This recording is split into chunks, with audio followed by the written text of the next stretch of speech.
Mari kita berdoa sebelum belajar firman Tuhan. Bapa di sorga, kami mengucap syukur dan terima kasih. Hari ini kami boleh bersuka cita, kami boleh memuji Tuhan, mendengarkan kesaksian-kesaksian yang menguatkan iman kami. Kami bersyukur untuk makanan jasmani yang memuaskan kesehatan kami, menguatkan kami untuk belajar firman-Mu. Pakai hamba-Mu yang lemah, terbatas, hina dina ini, jadikan dia saluran berkat buat kami. Siapkan hati, pikiran kami untuk menerima firman-Mu, walaupun hari ini kami sudah ada banyak kegiatan dari pagi hingga malam, kami yakin Tuhan, Engkau akan menolong kami bisa konsentrasi, bisa fokus, sehingga apa yang kami pelajari boleh berguna bukan saja buat kami, tapi juga berguna buat pelayanan kami, buat orang lain. Dalam nama Tuhan Yesus kami berdoa dan memohon berkat Tuhan. Amin. Nah, saudara, mulai Jumat ini, saya akan memulai sebuah serial pembinaan iman, ya, dalam serial apologetika. Apologetika artinya pembelaan iman. Dengan harapan kalau saudara ikuti setiap Jumat, saudara diperlengkapi untuk bisa memberi jawab kepada orang-orang yang bertanya soal iman saudara. Ya, jadi kalau saudara Jumat masih di sini dan memang Tuhan kasih nafas hidup, datanglah. Tapi kalau nggak sempat datang, bisa ikuti online. Ya, saya harap saudara ikuti terus serial ini, hopefully antara 8-10 kali kita selesaikan. Bila perlu nanti kita lanjutkan. Sebab pertanyaan-pertanyaan mengenai iman kita itu sangat banyak. Dan sebagai orang Kristen kita bertanggung jawab untuk memberi jawab kepada mereka yang bertanya. Ya, jadi di serial apologetika. Nah, yang pertama ini, serial pertama Jumat ini kita akan belajar mengenal manusia masa kini. Karena tanpa mengenal manusia masa kini, bagaimana kita bisa mungkin menjawab secara relevan dan cocok dan tepat dan benar.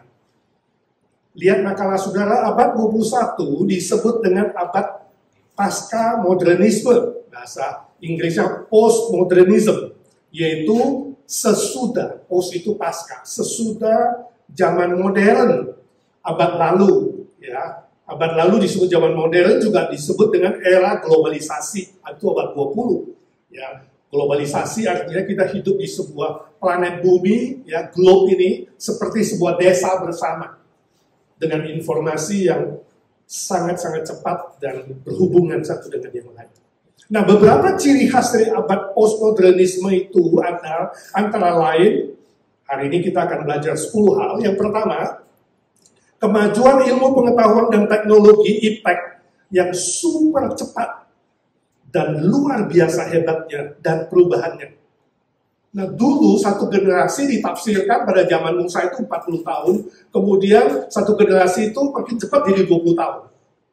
Nah, mulai dari generasi X, Y, dan Z itu 14, lalu jadi lebih cepat 12. Sekarang ditafsirkan, satu generasi itu hanya 4-7 tahun. Cepat sekali udah berubah satu zaman. Ya, anak saya yang ketiga generasi Gen Z, generasi Z, tapi cucu saya sudah apa? Alpha. Ya, nanti 4 tahun kemudian, bayi yang lahir 4 tahun kemudian akan masuk ke dalam generasi Beta, karena terlalu cepat menjadi sebuah generasi, ya, yang baru. Jadi super cepat perkembangan modern, postmodern ini. Internet kita makin cepat, dan ada apa? AI, Artificial Intelligence hari ini, yang lebih pintar dari robot yang kaku. Nah, kita nggak tahu nanti akan makin apa lagi, yang pasti akan makin cepat dan terus berubah. Ini harus kita terima, bahwa kita yang diizinkan hidup di zaman ini, impact-nya makin cepat, makin luar biasa, dan mengubah cara pikir manusia, mengubah gaya hidup manusia, dan berbagai macam banyak hal. Nah, di bumi ini hanya ada 2 hal yang tidak berubah, yaitu siapa? Tuhan Yesus dan firman Tuhan. Jadi kita tetap punya sesuatu yang ditawarkan. Ya, jangan takut, jangan pesimistik. Di tengah-tengah zaman yang banyak berubah ini, kita punya 2 hal yang tidak berubah, yaitu apa? Tuhan Yesus tidak berubah, dulu, sekarang, dan selama-lamanya. Dia tetap Tuhan, dia tetap juru selamat, dia tetap setia, dia tetap maha kuasa dan maha-maha yang lain. Dan firman-Nya tidak berubah, walaupun sudah kuno, tetap relevan untuk zaman ini. Langit dan bumi akan berubah, akan lenyap, tetapi firman Tuhan itu selamat. Nah, ini pegangan kita. Oke? Kedua, apa ciri khasnya? Era informasi yang global tanpa batas. Jadi informasi kita sudah tanpa batas. Kalau saudara mendengar berita kemarin, itu Trump, Presiden Amerika, mengumumkan bahwa kelak kita ke kantor dokter, cek medical check up, gak usah isi form lagi. Walaupun pasien baru. Kenapa? Sebab seluruh data kita akan di-link di komputer di semua dokter di seluruh Amerika. Nah, bagus juga ya, ada plusnya, yaitu apa? Kita nggak usah tiap kali isi yang tebel-tebel ya. Apalagi isi orang tua kan, kita kan nggak hafal. 2 tahun lalu minum obat apa, pernah sakit apa, siapa yang ingat? Gak ada yang ingat. Nah, itu hal yang positif. Tapi ada hal yang negatif ya. Semua data medikal saudara bisa dilihat di dalam komputer kantor dokter di mana-mana. Dan kalau saudara yang lain tahu bukan kasus, dia langsung tahu kamu. Oh, ini alergi ini pernah ke dokter ini pernah sakit ini pernah begini, ini pernah begitu. Ya, tapi indahnya apa? Orang-orang senang juga, bagus juga ke dokter, gak usah repot-repot isi form, lebih cepat. Itu terjadi. Tentu bukan hanya hal medik saja, tetapi dalam hal lain juga.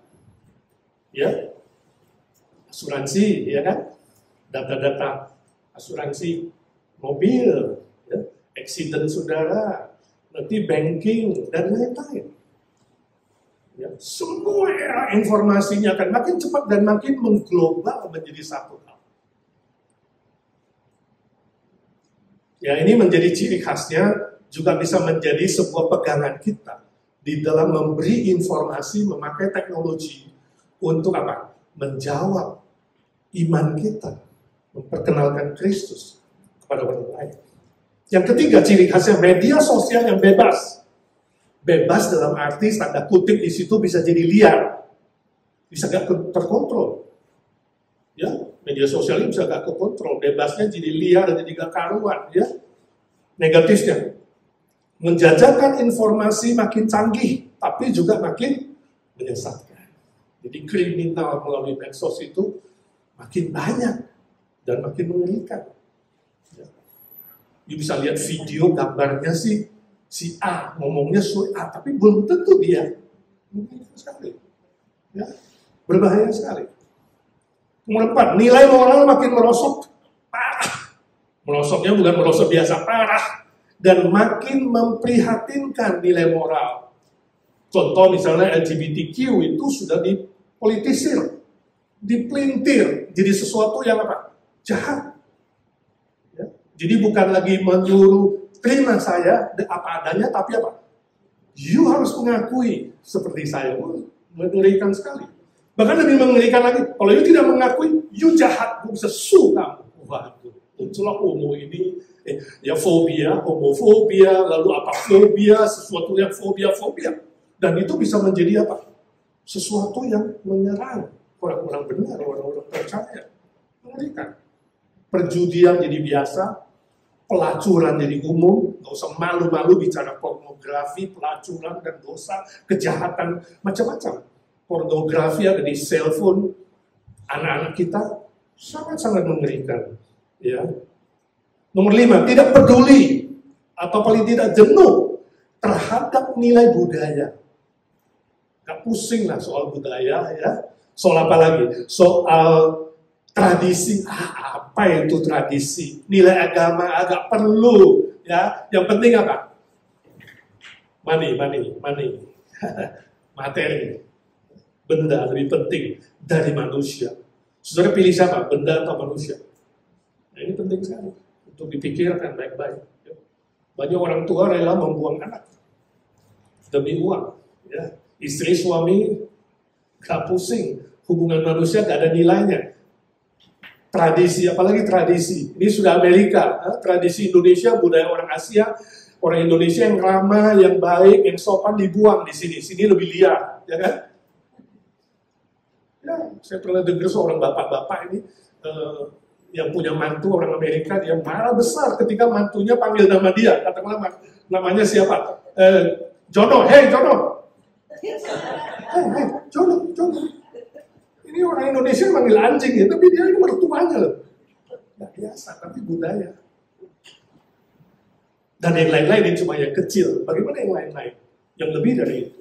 Ya, itu pun sudah tidak peduli. Soal agama nggak peduli. Ya.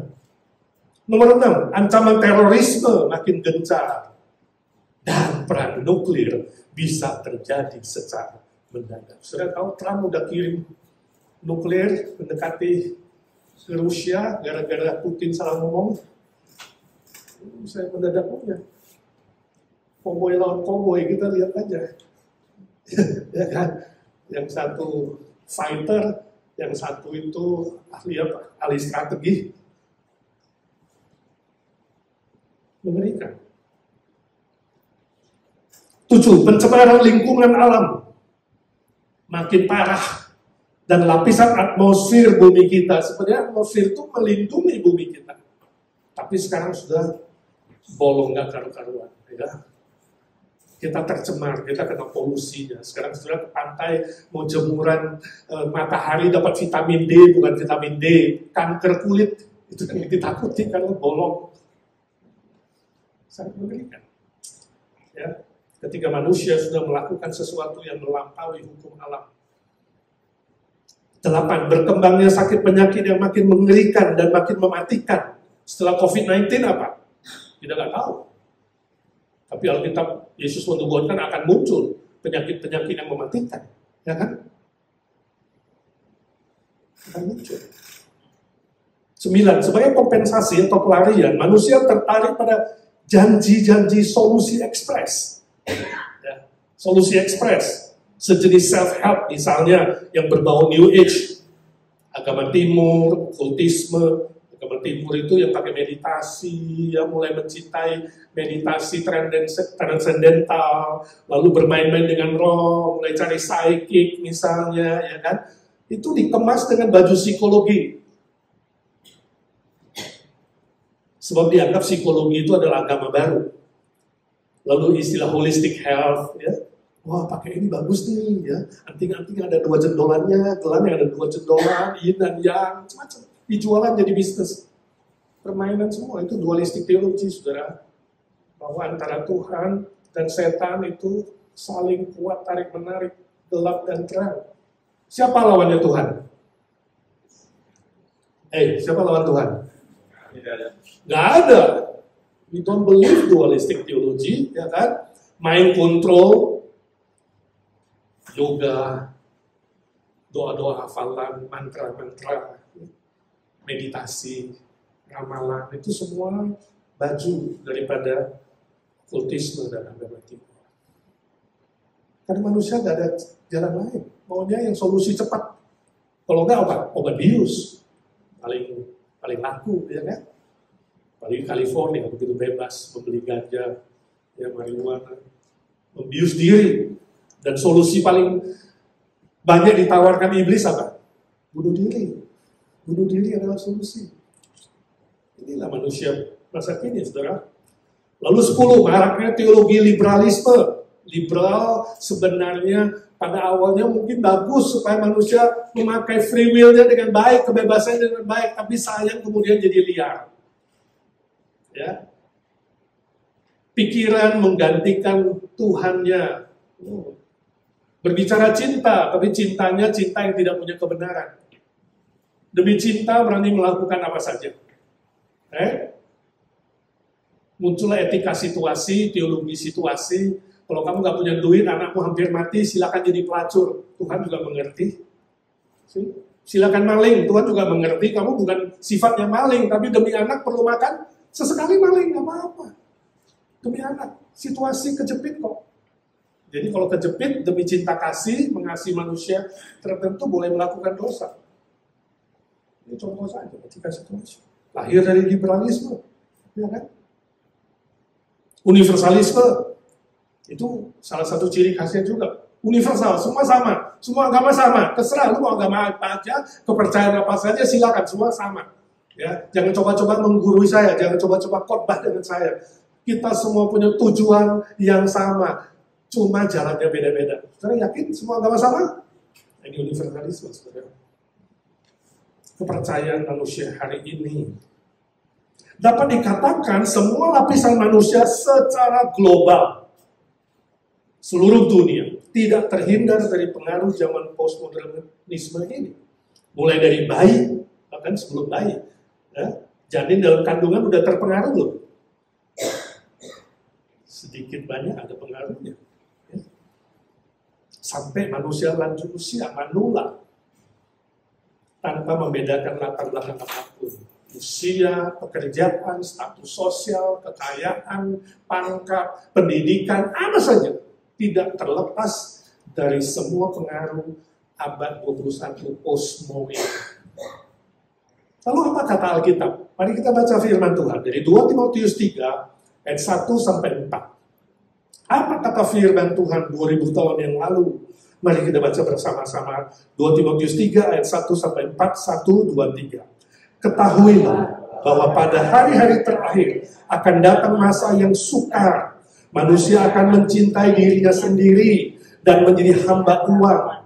Mereka akan membual dan menyombongkan diri. Mereka akan menjadi pemfitnah.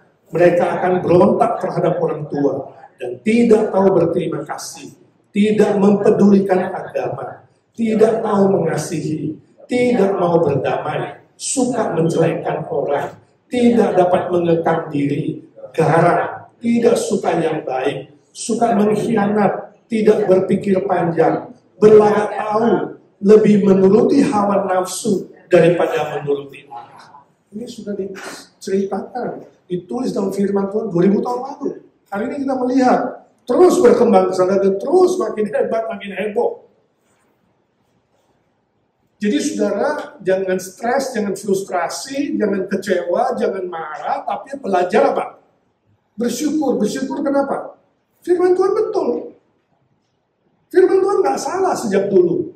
Kita harus belajar menerima kenyataan ini, cuma kita harus punya pengetahuan, punya iman untuk menghadapi manusia masa kini. Amin. Itu yang harus kita lakukan. Mari kita lihat secara umum ciri khas manusia masa kini. Antara lain, tadi atas itu semua tantangan posmo. Sekarang kita lihat ciri khas yang lebih spesifik secara umum manusia masa kini. 1, rata-rata pekerja keras yang ulet demi mendapat keamanan keuangan, financial security. You tanya siapa saja? 90% saya yakin akan mengatakan yang penting saya punya financial security. Mau kerja 8 jam, 10 jam, 15 jam. Yang penting apa? Rasa aman itu dari mana? Tabungan, saving. Ini khas manusia secara umum. Bila dia baru lulus college, dia masih was-was, aduh dapat kerjaan nggak ya? Nah itu ciri khasnya. Jadi kalau saudara bicara dengan yang baru lulus college, dia harus mengerti hatinya. Oh dia lagi cari-cari kerja, was-was nih ya. Artinya khawatir soal kerjaan. Atau dia bersaing mencapai sukses. Waduh gimana ini, interview ada 5 orang nih. Dia mulai melihat orang sebagai saingan. Nah ini kita mulai mengenal siapa kita bicara, kepada siapa kita menceritakan Injil. Saudara bisa hibur dia, kuatkan dia supaya dia nggak usah terlalu khawatir. Ketiga, sebagian kecil manusia siap jadi penolong dan penderma bagi tetangga atau sesama. Jadi nggak semua medit, ya nggak semua hanya bisa cari uang, tapi ada sebagian juga masih apa? Rela memberi, rela berbuat baik. Sebab apa? Di dalam hati nurani manusia masih ada nilai moral, cahaya, nur, makanya disebut nurani. Nur itu apa? Cahaya yang dari Tuhan untuk melakukan sesuatu yang baik. Keempat, prioritas waktu luang untuk apa? Bersenang-senang secara egosentris. Makanya, tadi kan si Sally bilang, ngapain ikut aduh PA, kecil lah, senang-senang makan-makan lah ya. Ini ciri khasnya kok. Ya. Jadi bukan barang aneh, ya. Jangan kan orang biasa. Pendeta dia bisa tergoda, betul gak? Ngapain ke PRT? Manusia. Ya. Bersedia komitmen kalau mendatangkan keuntungan pribadi. Mau ke gereja boleh. Sorry, ada bisnis kan? Materialisme menjadi pengaruh. Salah satu ciri khas Amerika misalnya. Saya kira bukan Amerika, seluruh dunia. Materialisme, bahwa uang, materi adalah hal yang terpenting, ukuran menentukan kamu sukses atau tidak. Lihat mobilnya, lihat pakaiannya, lihat jam tangannya, lihat sepatunya, lihat ikat pinggangnya, lihat kacamatanya. Merek apa? Saudara tahu dia kelas mana. Materialisme. 6. Mudah mendeteksi. Ini manusianya secara umum. Mudah mendeteksi agenda tersembunyi dalam relasi manusia. Makin pintar ngomong-ngomong. Nah, ini ada udang di balik batu nih ya. Ada bakso di balik bakmi. Bisa membaca itu. Makanya jangan main-main dengan agenda tersembunyi ketika saudara mau mengabarkan Injil. Dia bisa membaca itu. Menolak tekanan atau stres dari kelompok apa saja. Jangan memberi stres karena dia langsung tolak. Gila ini ngomong sama dia, gue gak mau deh. Dia gitu temen gue, habis orangnya pusing. Mendesak terus, kasih stres, kasih tekanan. Sorry ya. Jadi hati-hati. Termasuk dalam saudara menceritakan Injil. Jangan pusing, jangan memaksa, jangan mendesak. Tapi membangun komunikasi yang baik. 8. Jika dia masih single, suka berkumpul di tempat yang ada kontak manusia untuk dapatkan hiburan dan kesenangan yang bersifat fisikal. Misalnya ke bar, ke klub, dan sejenisnya. Makanya kalau ajak ke PRT lebih susah nggak? Lebih susah. Dia lebih senang diajak ke mana? Ke bar. Betul nggak? Mall. Mall. Jadi harus bilang, jangan bilang PRT. Ayo ke tempat yang makanan gratis. Ada gudeg Jogja, ada sop, sop paikut. Gak usah bayar. Siapa bilang gak ada free lunch? I show you free dinner. Bawa ke ya? Tidak bohong, sudah nggak bohong. Saya bawa ke sini memang nggak usah bayar. Kita nggak ada persembahan, nggak ada kotak di situ sumbangan sukarela, nggak ada. Ya. Biar dia makan kenyang dulu baru belajar firman. 9. Berusaha menjaga keindahan dan kesehatan fisik agar tetap menarik. Nah ini manusia. Ada duit kok, kenapa gak tarik wajah? Kenapa gak minum jamu singset? Ya kan? Kenapa gak kemudian apalagi itu botox? Dan lain-lain. Supaya lebih cakep, lebih awet muda. Sebab pada umumnya manusia itu apa? Takut tidak dicintai. Takut tidak diterima. Ini ciri khas, kita harus menerima itu. Jadi jangan saudara sembarangan mengatakan, ngapain lu ya, habis-habisin duit operasi plastik, mata sipit-sipit aja, gak usah ubah jadi jengkol. Saudara langsung menutup gap waktu mau cerita Injil. Karena saudara tidak mengenal manusia masa kini, saudara harus kenal itu. Ya, bila perlu kasih dia apresiasi. Wow, luar biasa, matamu sekarang bercahaya seperti bintang. Iya. Wow, ternyata kamu itu ya tanpa diet badanmu jadi langsing. Luar biasa. Kamu ke gym mana sih? Itu semua menjadi bahan saudara berkomunikasi. Ya, terima fakta itu. 10. Tidak suka terikat. Jadi jangan tawarin jadi anggota. Makanya sekarang anggota gereja hampir gak ada, sudah tahu. Namanya loose membership. Ya anggota gereja mana? Mana-mana aja. Minggu ini gua kajian sih, minggu depan tergantung korbannya siapa. Tergantung siapa yang masak di situ. Pokoknya kalau ada yang enak kayak gudeg Jogja, pasti udah. Loose membership. Gak ada yang laku kayak dulu tawarin membership ini, membership itu. No way. Karena manusia masa kini gak mau terikat. Ya kan? Gak mau komitmen pelayanan. Boleh. Tapi jangan dia jadi panitia ini itu. Nanti kalau aku senang, aku mau bantu. Pokoknya jangan punya anggota ini dan itu. Kan susah kan kita cari panitia setengah mati di sini. Mau retret aja ini belum punya panitia. Gak ada yang mau terikat. Gak ada yang mau meeting. Ya, rapatlah inilah itu. Sorry. belajar menerima itu gak gampang. Untuk mendidik seseorang sampai dia punya komitmen terikat. Bukan hanya dalam langganan ini dan itu menjadi membership, termasuk apa? Gak mau terikat atau gak mau tunduk pada sesuatu yang mengikat dia. Misalnya apa? Pernikahan. Ya kan? Ngapain menikah? Sorry ya. 7-Eleven aja. Ya kan? Bahasa indahnya apa? Kumpul kebo.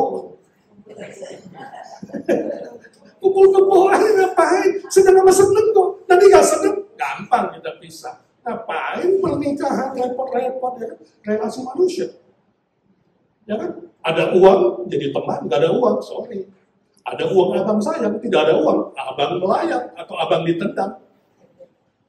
Itu muncul istilah di sini. Gak mau terikat dengan relasi manusia yang seterusnya. Apalagi sudah mengikatkan diri kepada Tuhan. Wow, lebih sulit lagi. Ini harus menjadi tanda awas bagi kita.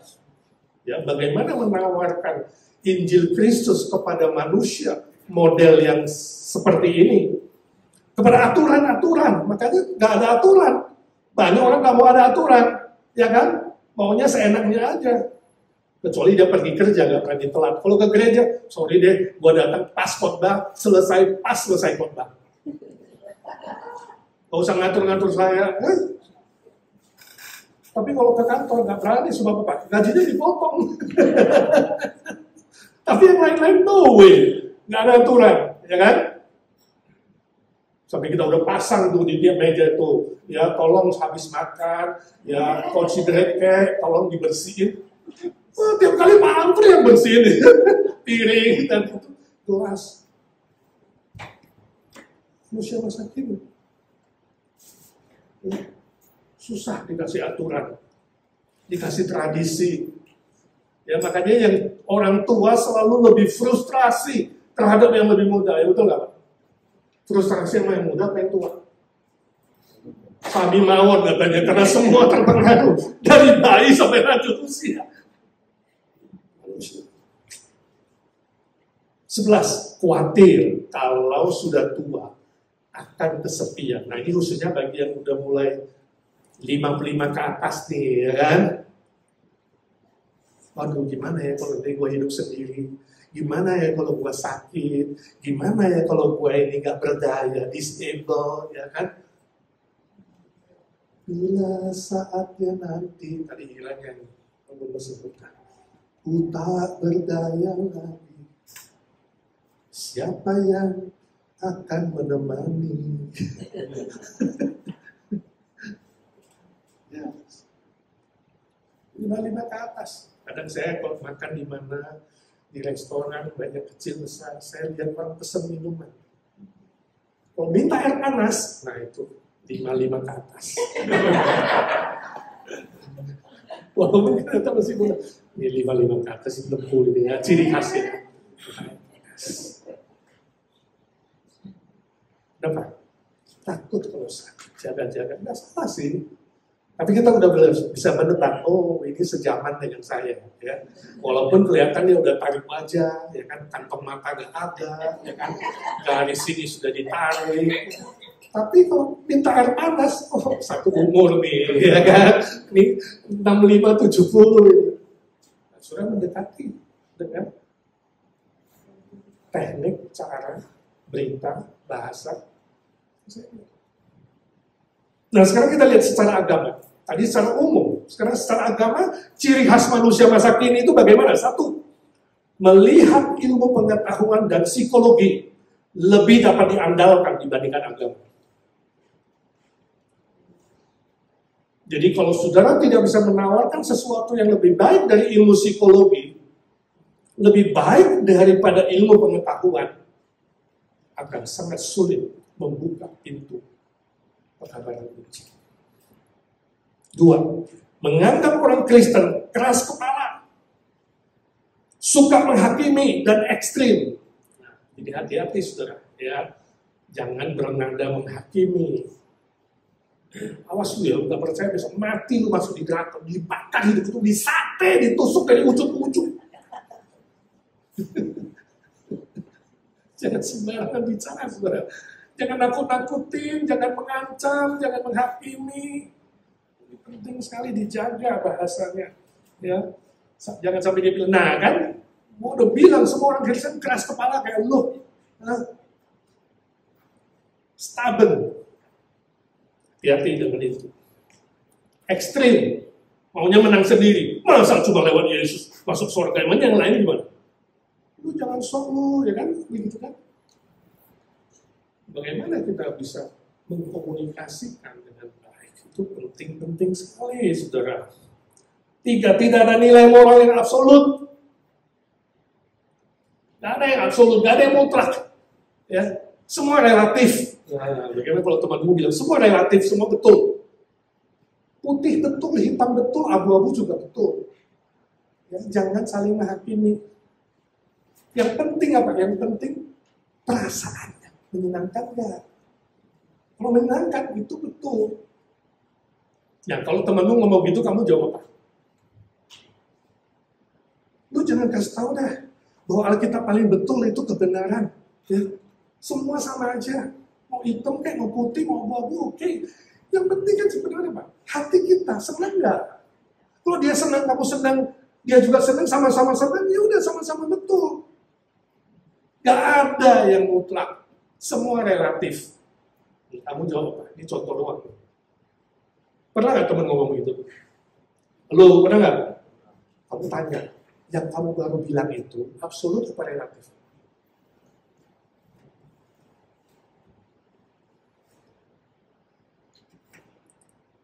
Relatif kan? Kalau ini semua relatif, berarti apa yang kamu baru ngomong itu juga relatif. Ingat, apa yang kamu katakan itu keluar dari hatimu, apa yang kamu katakan itu akan balik kepadamu. Ternyata apa yang kamu ngomong juga gak betul, relatif. Semua tergantung perasaan, siapa bilang, itu katamu. Dia mulai berpikir, iya ya, kenapa gak ada yang mutlak? Kalau begitu gak ada kata-kata orang yang kita bisa pakai hari ini. 2 tambah 2 belum tentu 4. Kita mulai berkomunikasi. Ya.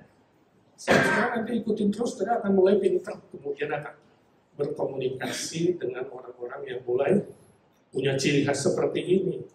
Menolak eksistensi Allah, ciri khasnya ateis, atau temennya ateis itu agnostik sepupu, agnostik itu cuek, nggak mau tahu. Allah ada nggak? Gua nggak perlu tahu, gua nggak tahu. Pura-pura nggak tahu, sengaja nggak tahu. Agnostik itu. Atau percaya Allah sudah mati. Ini manusia secara agama menawarkan itu dan melawan itu ketika kita mengabarkan Kristus. Ya. Gak ada yang hidup. Yesus bangkit. Nah, kalau ada yang gak percaya Yesus bangkit, bagaimana ya berkata pada dia? Ayo saya temenin kamu tour keliling museum-museum yang ada catatan historinya, tapi kamu beli tiket ya. Saya temenin, kita lihat. Lalu bilang sama pemilik museum itu atau sama pemerintah lokal, ya itu semua palsu, itu bohongan itu. Ya dokumen-dokumen abad 1 sampai 4 dibuang aja. Bisa nggak dilakukan itu? Catatan histori sejarah Yesus Kristus bisa dibuang nggak? Dia mulai berpikir, iya, Allah itu mati, tapi ternyata di bumi ini pernah ada orang yang bangkit. Dan ada catatan sejarahnya di museum-museum terkenal di seluruh dunia. Entahkah di London, entahkah di Israel, entahkah di Kairo, entahkah di Rusia, ya, entahkah di New York, entah di mana-mana museum terkenal. Di Inggris, mencatat tentang Kristus. Ini salah satu contoh. Mereka juga mengatakan Alkitab hanya buku kuno atau karangan manusia yang bisa salah. Ya. Tapi kita bersyukur sampai hari ini Alkitab adalah kitab yang the best seller. Tentu nanti semua kita akan pelajari nanti per session, membahas juga tentang Alkitab. Yang nggak perlu diedit buku yang lain diedit, ya, direvisi. Alkitab nggak perlu. Nanti kita bicara juga yang lebih luas. 6. Cepat menunjuk kepada kemunafikan dari pengkhotbah TV. Ya, yang hanya tahu minta duit, yang materialistik. rohaniwan, pendeta, imam, siapa saja yang memakai label agama, atau aktivis Kristen, munafik semua, cuma ngomong tok, praktek hidupnya nggak ada. Sangat gampang mereka bisa menunjukkan contoh-contoh.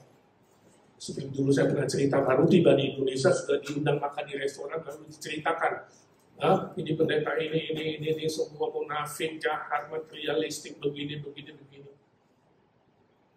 Mereka gampang. Dan itu contoh yang benar, gak bohong.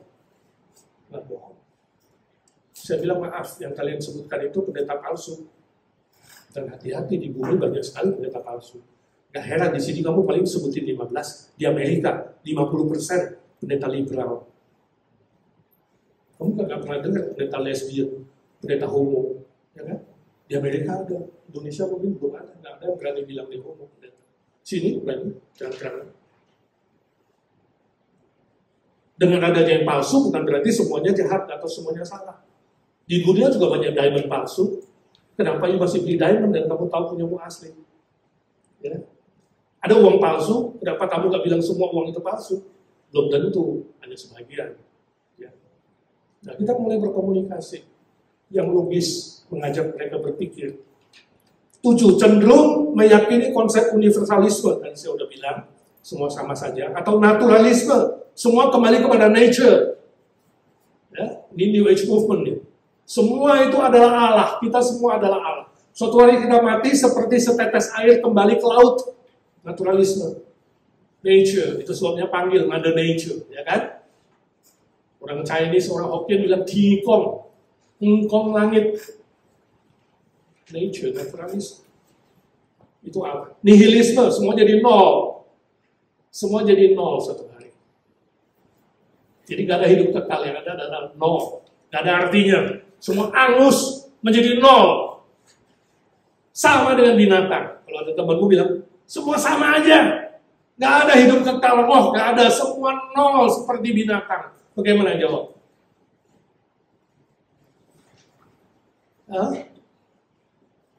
Dulu di kelas katekisasi saya ada satu begitu. Saya cerita tentang manusia lebih berharga dari binatang. Dia bilang, enggak, semua sama Pak. Bahkan manusia lebih sadis dari binatang. Setuju, ada yang orangnya lebih sadis dari binatang. Tapi manusia tetap di mata Tuhan lebih tinggi dari binatang. Enggak Pak, sama aja. Udahlah, kita gak usah berdebat, kelas ini gak akan lanjut, saya bilang. Gini aja deh, mulai hari ini, saya perlakukan kamu seperti binatang, mau gak? Kalau you menganggap dirimu sama dengan binatang, saya akan perlakukan dirimu seperti binatang. Oh, jangan lupa, kan sih? Akhirnya kelas lanjut. Sampai selesai, puji Tuhan, akhirnya dia dibaptis. Ini contoh. Ngajak dia berpikir dari kalimat dia. You bilang sama dengan binatang, oke. Kalau gue tendang kamu, diam-diam jangan marah dong. Ya kan? Binatang. Gue ludahin, diam-diam. Apalagi kalau darah rendah, diludahin pasti naik darahnya. Jadi obat darah rendah itu adalah apa? Ludah. Tapi itu bukan dari dokter, itu kayak kuyung. Dan ajaran-ajaran lain yang kompromistis lebih bisa diterima, kompromi, ya kan? Oke, I'm okay, you're okay. Buku psikologi, yang penting sama-sama oke. Perasaan, kompromistis, ya. Kompromi nggak apa-apa lah. Ya. Win-win solution, relatif tadi. Semua sama-sama, subjektif, tergantung saya. Benar tidaknya, tergantung saya. Sih, ini pinternya iblis. Sama godaan iblis kepada Hawa, kamu tidak akan mati makan buah terlarang itu. Kamu akan menjadi seperti Allah. Dan itu terbawa sampai hari ini. Manusia ingin menjadi seperti Allah. Subjek pribadi dia adalah Allah yang menentukan ini benar, ini salah. Jadi bukan lagi pengetahuan baik dan jahat itu bukan lagi kembali kepada firman. Pengetahuan baik dan jahat itu kembali kepada diri sendiri. Itu dosa pertama yang ditawarkan iblis. Ya, diri sendiri menjadi standar dan ukuran.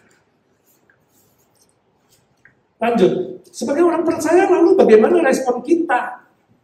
Setelah kita tahu manusia secara umum, setelah kita tahu manusia secara agama dan tantangan masa kini yang begitu besar, bagaimana respon kita? 1 Petrus 3, 15, 16. Mari kita baca bersama-sama 1 Petrus 3, 15, 16. 1, 2, 3. Tetapi kuduskanlah Kristus di dalam hatimu sebagai Tuhan, dan siap sedialah pada segala waktu untuk memberi pertanggungan jawab kepada tiap-tiap orang yang meminta pertanggungan jawab dari kamu tentang pengharapan yang ada padamu. Tetapi haruslah dengan lemah lembut dan hormat, dan dengan hati nurani yang murni, supaya mereka yang memfitnah kamu karena hidupmu yang saleh dalam Kristus menjadi malu karena fitnahan mereka. Nah, saudara, istilah apologetik berasal dari bahasa Yunani apologia, ayat 15. Memberi pertanggungan jawab, itu bahasa Yunaninya apologia. Apologia berarti memberi jawab. Di sini diterjemahkan memberikan pertanggungan jawab, memberi jawaban, itu apologia. Dari sini lahirlah istilah apologetika atau apologetik, atau yang disebut dengan pembelaan iman Kristen. Sebagai sebuah bidang studi untuk menjawab berbagai pertanyaan dari manusia masa kini. Jadi tidak ada hubungannya dengan apologi, bahasa Inggris permintaan maaf. Jadi apologetik itu bukan minta maaf, bukan. Ya. Bisa kita bandingkan pelayanan Rasul Paulus yang mengatakan dia menaklukkan pikiran-pikiran manusia atau filsafat manusia agar tunduk kepada Kristus. 2 Korintus 10 ayat 5. Kita baca sama-sama 2 Korintus 10 ayat 5. Kami mematahkan setiap siasat orang dan merubuhkan setiap kubu yang dibangun oleh keangkuhan manusia untuk menentang pengenalan akan Allah. Kami menawan segala pikiran dan menaklukkannya kepada Kristus. Itu goalnya, apologetik. Memberi jawab, sekaligus menawan pikiran-pikiran yang melawan Tuhan itu, tunduk kepada Kristus Sang Firman. Nah, saya harap kita punya sebuah fokus sekarang. Untuk apa saya hanya cuma ke PRT, untuk apa saya belajar pembinaan ini? Untuk memperlengkapi diri. Supaya saya nggak jadi orang Kristen yang nggak bisa jawab apa-apa. Supaya saya punya pengetahuan dan bisa menjawab dan membawa pikiran mereka yang tadinya melawan Tuhan, sekarang tunduk kepada Kristus Yesus. Oke? Itu goal. Nah, bagaimana cara praktisnya? Cara praktisnya, saudara, satu, menjadi orang Kristen yang seimbang antara iman, pengetahuan, dan cinta kasih. Jadi bukan teoritis aja. Ya udahlah, yang penting gue percaya, gue berpangku tangan, ongkang-ongkang, tunggu naik surga, bukan itu. Saudara punya iman, tapi saudara punya pengetahuan. Kalau ditanya bisa jawab. Dan saudara punya cinta kasih, berbuat baik. Jangan teori doang, ya, tapi berbuat yang baik untuk orang lain. 2, mulailah dari orang yang paling dekat dengan kita. Misalnya anggota keluarga, kalau ada yang belum percaya. Ya, misalnya tetangga, rekan kerja, teman sekolah, teman-teman lainnya, itu orang-orang paling dekat yang Tuhan izinkan kamu ketemu. Ya. 3, belajar mendengar dengan baik. Mendengar dengan baik, jangan potong pembicaraan, dengar dulu. Dengarnya dengan hati yang lapang. Hatinya harus luas sehingga bisa menampung semua unek-unek. Apalagi kalau unek-uneknya banyak, mungkin dia jadikan hati kamu itu tong sampah, nggak apa-apa. Tong sampahmu penuh, kasih kepada Tuhan Yesus. Karena Tuhan Yesus nggak terbatas. Dan juga pikiran yang terbuka. Ya, jadi jangan cepat-cepat mengatakan, kamu sama aja, kamu juga munafik, kamu picik. Jangan. Saudara, hati-hati dengan sembarang menjawab. Ya. Pikirannya terbuka. Saudara mulai mengerti, oh iya memang manusia masa kini begitu. Oh iya memang tantangannya begitu. Ya kan? Kan dari depan kita udah dipersiapkan ciri khas. 4, bila berkomunikasi selalu siap dengan informasi baru. Jangan tiap kali ketemu itu aja. Kita baca Yohanes 3:16. Minggu depan ngomong, oke, kita baca Yohanes 3:16. Lalu 3 kali bilang, lu udah pikun ya? Selalu punya sesuatu yang baru, yang fresh. Ya, informasi baru, bermanfaat, berguna, dan bisa membangun orang lain. Ya, jangan menjatuhkan orang lain, jangan membuat dia tambah khawatir. Kalau dia lagi khawatir, kamu bilang, iya saya dulu juga begitu, tetangga gue juga begitu, tante gue juga begitu. Khawatirnya tadi 1 jadi 5. Saudara. Jangan, ya hati-hati. Harus membangun dia. 5, hargai setiap orang dengan latar belakangnya dan keadaan hidupnya. Jadi latar belakangnya beda-beda. Pendidikan, latar belakang rumah tangga, tradisi, budaya, ya kan? Kamu nggak tahu pergumulan dia dengan orang tua, dengan anak. Jadi jangan cepat-cepat ambil kesimpulan yang pagi. Ya, hargai dirinya, hargai hidupnya. Bagaimana tahu? Belajar bertanya dengan baik dan benar. Kalau saudara nggak tanya, saudara ngambil kesimpulan dulu, oh, kayaknya dia begini deh, kayaknya dia begini deh. Nah, kalau kayaknya, salah besar. Harus bertanya. 1, 2, 3. Harus bertanya. Yang baik. Jangan menginterogasi ke FBI, jangan. Yang baik. Belajar ilmu komunikasi tentu nanti. Ya. Lalu, 6. Mengasihi Tuhan Yesus dan sesama manusia dengan segenap hati. Pakai hati. Segenap jiwa, pikiran, dan kekuatan melalui perbuatan yang baik dan benar secara konkret. Ayat-ayatnya baca sendiri, Matius 22, Matius 5, terang maupun cahaya, Yohanes 15 ayat 8, berbuah yang banyak untuk kemuliaan Tuhan. 7, janganlah menjadi Kristen yang sibuk tak menentu. Aduh, gue lagi sibuk nih, sibuk apa? Nggak tahu tuh, pokoknya sibuk aja. Atau Kristen nominal, KTP, ya KTP-nya Kristen, ya kan? Tapi aslinya Krispal, Kristen palsu. Atau Kristen dualistik tadi, hitam dan putih, siang dan malam, ya. Minggu beda dengan Senin, Selasa, Rebo, weekend beda lagi. Jangan dualistik, jangan hidup di dua dunia, saudara. Kita hidup di dunia yang terang. Atau Kristen kompromistik, ya. Kompromistik itu kayak bunglon, bisa berubah warna, tergantung sikon, ya. Bisa berubah-ubah, mengerikan. Atau Kristen asal-asalan. Ya, asal senang, asal kenyang, asal enak, asal-asalan. Ya, bandingkan 3 jenis iman orang Kristen. Nah, nanti saudara lihat saudara jenis mana. Ada 3 jenis. A, iman indoktrinasi.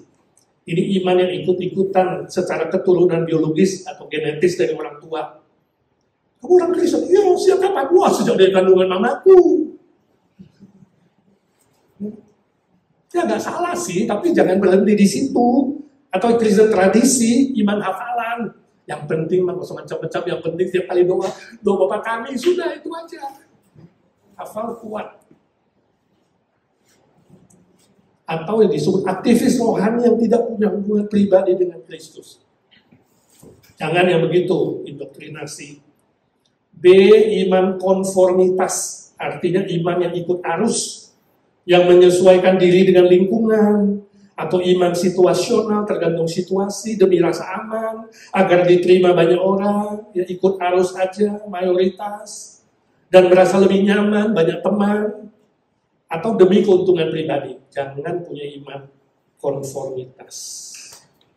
Lalu C, iman komitmen, iman yang ada hubungan pribadi dengan Kristus, iman yang mengalami pengampunan dari Kristus, yang memiliki keyakinan pasti bahwa dapat hidup kekal di surga. Iman yang terus mengalami pembaharuan dan pengudusan, sanctification dari firman Tuhan dan dari Roh Kudus. Iman itu yang betul. Iman itu yang bisa dilihat orang. Dan Yesus mengatakan ketika orang lain melihat hidupmu yang sedemikian, terang bercahaya, buahmu lebat, mereka akan memuliakan Bapamu yang di surga. Gak usah suruh puji-puji Tuhan, dia puji Tuhan sendiri. Dia bilang, ih kamu beda ya dengan Kristen lain. Jadi jangan tanya dia dulu, gue beda gak? Gue beda. Gue kemarin kan udah bantu lu. Gak usah puji diri sendiri. Gue itu termasuk hebat loh. Gereja ini gue bantu, gereja itu gue bantu. Gue kesian kalau gue gak bantu, tutup. Sok amat. Nah gereja tergantung dia. Jangan memuji diri dari mulutmu. No way. Biar orang lain melihat dan memuliakan Bapa di surga, dia bilang, memang kamu beda. Apa bedanya? Ya? Gua kalau lihat orang doa untuk diri sendiri, minta, doain untuk gue. Gue lagi susah, kamu hiburin. Ya kan? Gue lagi sedih, kamu nyanyiin lagu. Gue lagi butuh duit, untuk pinjemin. Gue butuh kerjaan, bantu gue cari. Ini beda. Kenapa beda? Nah, baru kamu cerita. Ada Yesus di hati. Dia yang mengajar. Aku nggak nuntut kamu apa-apa. Kamu nggak usah ikut saya jadi orang Kristen. Tapi kalau kamu ada kesempatan, bolehlah sesekali ke IGNC. Makanannya gratis, pendidikannya cakep. Bisa dengar khotbah, belajar dikit-dikit. Ya kan? Yang penting promosi bukan diri sendiri. Promosi Tuhan. Ya, itu paling penting. Jangan promosi Pak Edi juga. Secakep-cakep begini ya, udah kepala 6. Oke, itu contoh iman komitmen. Kesimpulannya kita apa? Kesimpulan. Selama ini, iman saudara, iman yang bagaimana? Selama ini, ya, apakah saudara memiliki iman yang komitmen? Ini penting sekali. Jangan punya iman indoktrinasi, jangan punya iman konformitas, tapi iman yang komitmen. Kalau belum punya, saya rindu saudara malam ini minta Tuhan memurnikan iman. Karena ini start mulainya. Kalau nggak punya iman komitmen, nggak bisa. Nggak bisa melayani dengan efektif dan produktif untuk kerajaan Tuhan. Sulit sekali. Ya, orang akan lihat kamu berbeda, tapi lihat kamu itu mungkin nggak ada beda dengan dunia. Nggak ada beda dengan orang-orang yang belum percaya, nggak punya Tuhan. Ya, jangan, saudara. 2, selama ini, bagaimana saudara mengenal orang-orang di sekitarmu? Temanmu, keluargamu, ya kan? Orang-orang yang belum percaya, orang-orang yang Tuhan izinkan kamu ketemu. Bagaimana kamu memandang mereka, mengenal mereka, memperlakukan mereka, bagaimana? Apakah kamu kenal, waktu ngobrol, waktu lihat, kamu tahu, ini ciri khas manusia masa kini. Oh, saya bisa masukkan Injil lewat pintu ini. Ya, mulai mengenal, mulai melihat ciri khas itu. Ingat, suatu hari kelak, saudara dan saya harus mempertanggungjawabkan semua aspek hidup kita. Semua aspek hidup. Ya, pekerjaan, sekolah, relasi, finansial, pelayanan, iman, pengetahuan, semua aspek kita harus bertanggungjawabkan di hadapan Tuhan. Roma 14 ayat 12, siapkah saudara? Pertanyaan, siapkah saudara? Nah, ada 2 PR yang saya kasih saudara, baik saudara hadir di sini maupun yang ikuti online. Saya tidak periksa PR itu, saudara lakukan sendiri kalau mau. Yang pertama, coba kontak dengan 5 orang Kristen. 1 minggu ini, cari 5 orang yang ngaku Kristen atau saudara tahu Kristen. Tanya dia, kenapa lu mau jadi orang Kristen? Ya, itu dicatat. Jadi saudara tahu alasannya, kenapa mau jadi orang percaya. Catat umurnya, jenis kelaminnya, pendidikannya, latar belakangnya. Jadi saudara mulai bisa menganalisa dari apa yang kita pelajari hari ini. Ya, kenapa dia mau jadi orang Kristen? Lalu juga sebaliknya kontak kepada 5 yang belum percaya atau tidak percaya. Tanya, kenapa kamu percaya? Kenapa belum mau percaya? Apa alasannya? Nah, dari situ bisa jadi sebuah pintu masuk untuk nanti saudara bisa mengabarkan Injil. Nanti kalau minggu depan ketemu lagi belajar, saudara, Pak, saya udah tanya nih Pak. Dia tanya ini, dia ngomong ini, kira-kira gimana ya? Nah, kita mulai berinteraksi satu dengan yang lain. Nah, sekarang kelas ini tiap Jumat lebih bergairah sedikit, ada tanya jawab. Amin? Baik?